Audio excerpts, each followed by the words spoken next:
So, welcome everyone. Here's a video I wasn't planning to make. So we're in the Type R, and along with all the other videos we've got going on at the moment, we've got a bit of water in here. Surprise, surprise. Also somewhere else we have it in the boot as well, which is a bit no surprise to anybody. It's actually been a week or so since it's been sodden in here, but been away, so not had a chance. So I just stuck one of these dehumidifiers in here to get out as much moisture as possible. Taken out the padding underneath. I'm not going to remove all this now because I've just put it back as soon as I need the car tomorrow. However, I want to find out where this leak is coming from. I'm probably not going to be able to find out where the front leak's coming from. So it's obviously coming down somewhere down here into the footwell. You can see it's very damp there, but that's because I've not removed the sponge, the padding underneath. I have removed it there, so it's out of the way. So yeah, I mean, basically I just need to remove all the mats and everything and get that nice and clean. So I'm not going to sort that out today. I'm going to do the boot. So I'll show you exactly what's going on there. So here we have the complete stripped out boot. So basically I've taken the false floor out, which is, I think it's 4 bolts. There's one there, one there, and one there which is broken off, obviously. Fun. So basically what happened is I got out to it one day after we've had some really heavy rain, actually, to be fair. And it just smelled a bit funny, so checked it out under here, and there was water in this side and this side, a good sort of, I guess, 2 inches or so. You can see we've got a bit of corrosion there. I mean, for the most part it's good, so there's not much corrosion elsewhere, so I don't think it's been happening long. But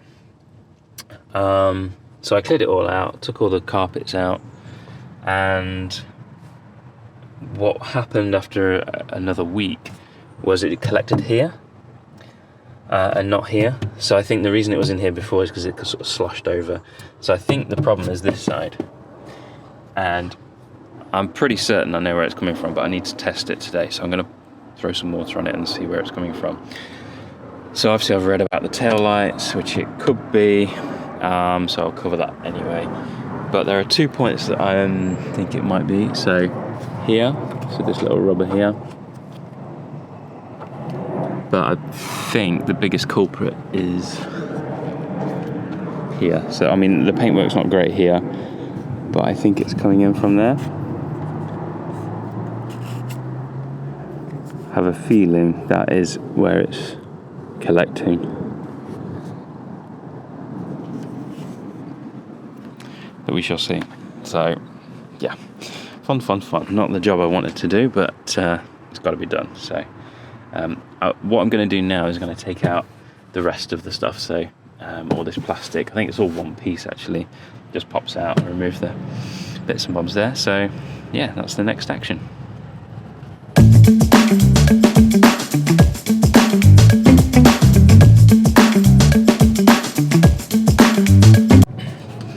Okay, managed to get all that off, the whole side bit, and we have water.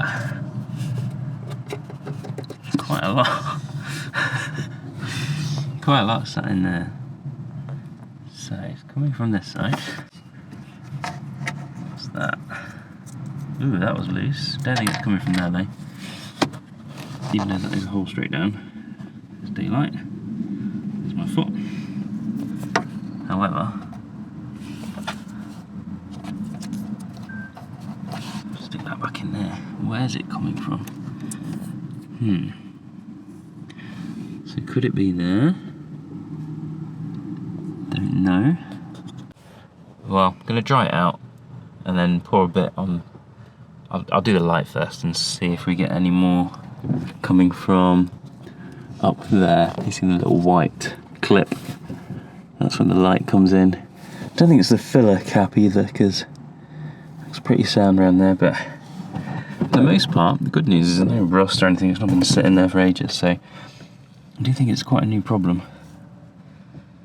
Let's have a try.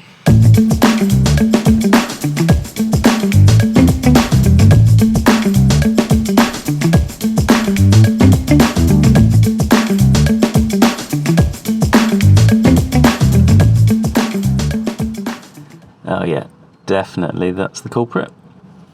Bingo.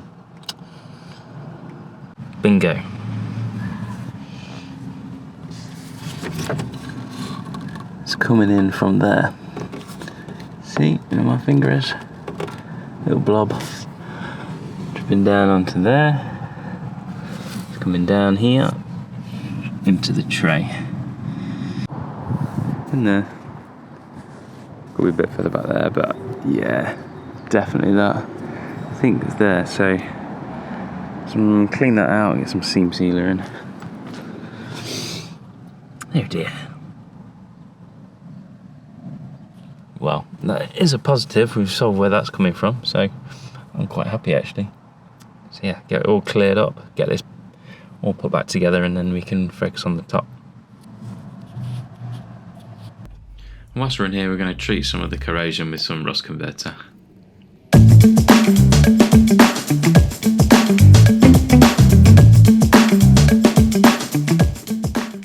So let's have a look at what's going on under there. So just using some trim tool, there's 3 clips that you just pull up, and then the back end pops out.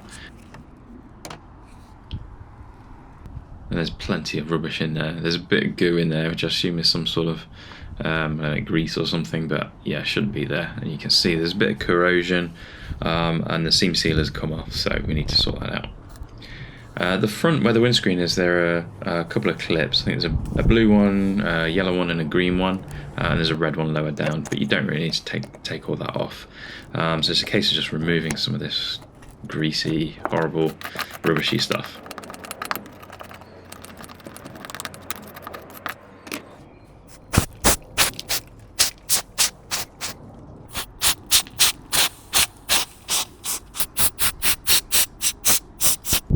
So the other side wasn't quite as bad, just a bit of, I don't know, some kind of nest or something in there.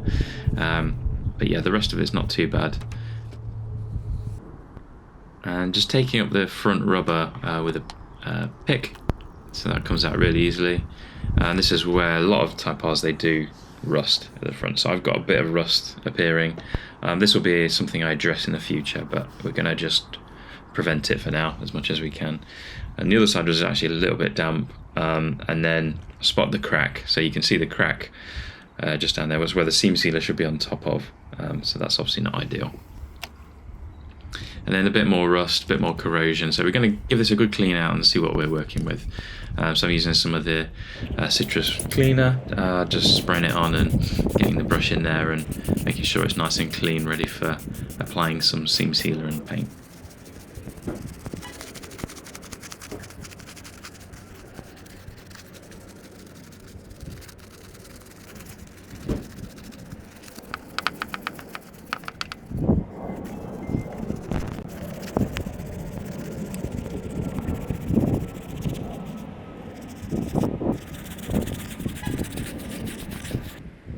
Looking a little bit cleaner now. Left some of that sort of grease stuff on the middle points, and then the end bits at the back, you can see the big sort of cracks where I guess the metal's come apart.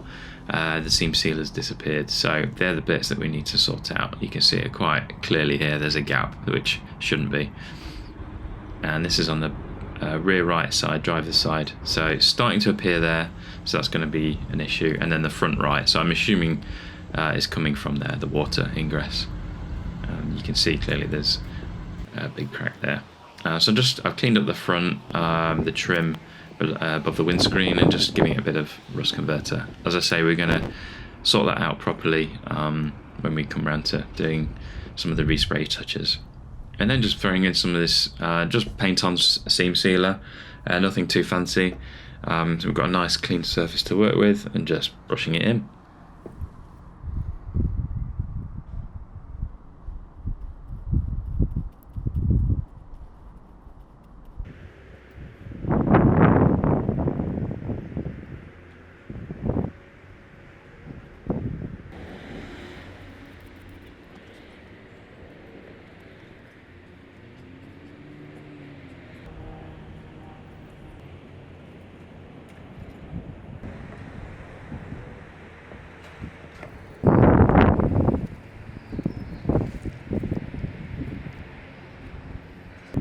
So there we have it. I've never done this before. It might not be the right way. Anyone got any advice, then throw it in the comments. So I'll keep checking it in a month or so just to see whether it's held up. It's not particularly tidy, but then none of the seam sealer is. So I did sort of wipe it over a bit to smooth it out. And then it's just a case after that, just throwing in some paint, just painting some of the converted rust on the front as well.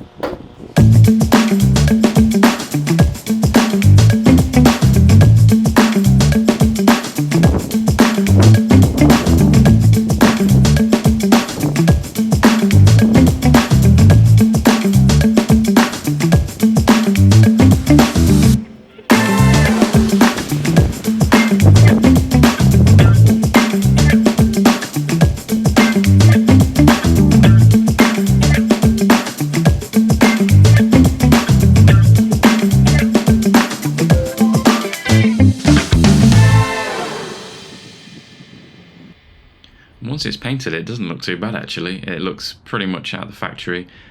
Bit messy in places, but I think it's actually turned out okay. I'm pretty happy with it. So let's hope it lasts. Again, I'll check it in a few weeks.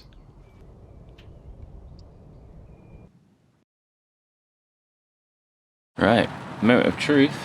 Let's see if it's worked. On cue, it's been raining for a while, so that's going to help. Just open the boot and nothing here. Very good, it's all dry in here. So I'm going to whip all this out and see if there's any water down there. Okay, so the good news, nothing down here. Perfectly dry. Nothing up there. Nothing on there. It's all dry. And nothing dripping from there. I'm going to soak it with water, see if it's coming out of there. Got the trusty dinosaur watering can. Okay, tell me if you see anything come out.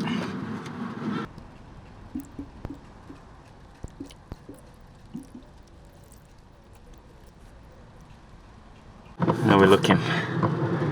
So far so good. Bone dry. That is the result. I'm going to get this back together, give it a kind of spruce up, freshen up, glue it all back together, remove this bolt and get it all back in. Alright, so here's the liner at the bottom. It's a bit smelly. You can see it has a bit of water damage there. There's a part number if you're interested. I obviously had to take these two off to dry them out, so we're going to glue them back on. I got them here. They're all dried out, but first I'm going to give them a bit of a spruce up and a bit of shampoo. So let's get cracking.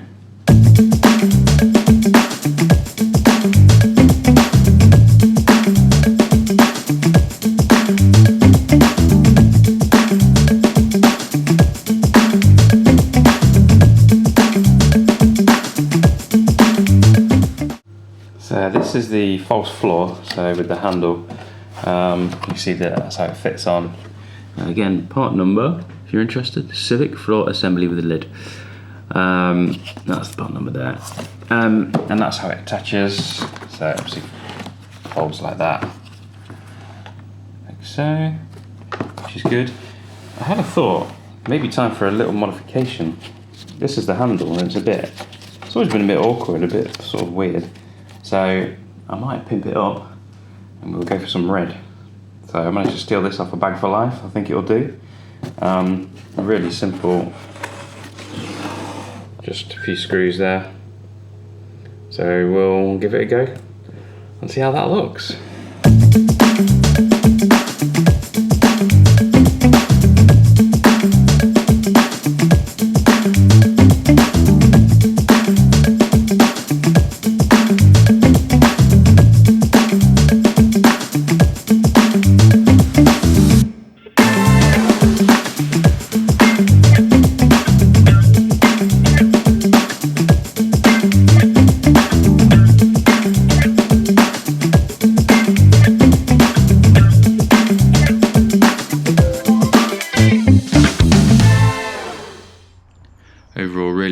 that job's done. I thought it was going to be a bit of a nightmare, but it turned out to be fairly straightforward. Glad we sorted the front out as well. I think that's pretty much solved that issue as well, the ingress and the front footwell. So yeah, that's a thumbs up for that job. So thanks for watching, and I'll see you on the next one.